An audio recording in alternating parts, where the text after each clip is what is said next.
တောင်းတဲ့ထဲကစီရီလိချင်းကွင်းတစ်ခုမှာတော့တနတ်တန်တွေတစ်ဖောင်းထောင်နဲ့တကယ်ကိုစူညံနေကြပါဗျာ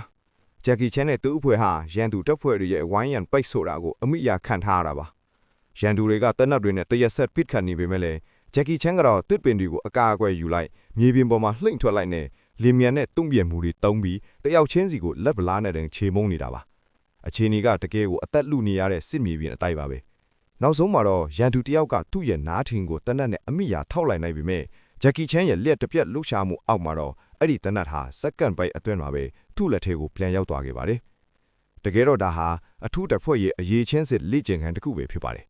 ခဏအကြာမှာတော့အထက်အရာရှိကြီးရောက်လာပြီးတော့တန်းစီနေတဲ့စစ်သားတွေကိုဒေါသတကြီးနဲ့ကိုကျိမ်းမောင်းပါတော့တယ်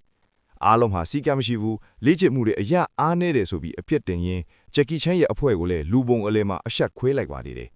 စစ်ပါပြီးဘာမှပြန်မပြောဘဲငြင်းခံနေရပေမဲ့လည်းဂျက်ကီချန်ရဲ့မျက်လုံးထဲမှာတော့တခုခုကိုပြက်သားဆုံးဖြတ်ချက်ချလိုက်တဲ့အရေးအယောင်တွေကိုမြင်နေရပါတယ်ကဲဒင်းပါမှုတွေပြည့်နှံနေတဲ့စစ်စခန်းကနေထွက်လာပြီးတဲ့နောက်မှာတော့ဂျက်ကီချန်ဟာသူ့ရဲ့ချစ်သူမိန်းကလေးနဲ့အတူကားမောင်းရင်းအပန်းပြီးခီးထွက်လာခဲ့ပါတယ်ကားပေါ်မှာတော့ခုနကတင်းပါမှုတွေလုံးဝမရှိတော့ပါဘူးသူတို့နှစ်ဦးချမ်းမှာချိုမြင့်တဲ့စကားအတန်တွေနဲ့ပဲပြည့်နှံနေတာပါမိန်းကလေးကသူ့ကိုရဲအလုတ်ကနေနားဖို့တဖွာဖွာပြောနေတယ်လို့သူတို့ရဲ့အနာဂတ်လက်ထက်ပွဲအကြောင်းကိုလည်းစနောက်ပြီးတော့မေးခွန်းထုတ်နေတာပေါ့ဂျက်ကီချန်ကတော့ကားမောင်းရင်းပြုံးပြောနေပြီးသူ့ချစ်သူကိုပြန်စနောက်ရင်းနဲ့လောကကြီးမှာသူတို့နှစ်ယောက်တည်းရှိတော်တယ်လို့မျိုးတကယ်ကိုပျော်ရွှင်နေကြတာပါဒါပေမဲ့အဲ့ဒီပျော်ရွှင်မှုတွေဟာတကယ်တော့ခိုင်မြဲပါမလားကားလီဟာမြို့ထဲကအဆောက်အဦတစ်ခုရှိမှရက်လိုက်တဲ့အချိန်မှာတော့ဂျက်ကီချန်ရဲ့မျက်နှာဟာချက်ချင်းဆိုသလိုပြန်ပြီးတည်ကျင်းသွားပါလေ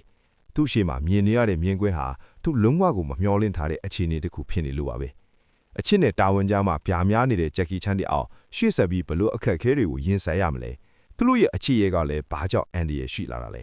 ဒါတွေကိုတော့နောက်လာမယ့်အပိုင်းမှာရင်းခုန်စစ်လူရှားွယ်ဆက်လက်ဖတ်ရှုပေးကြပါအောင်ခင်ဗျာ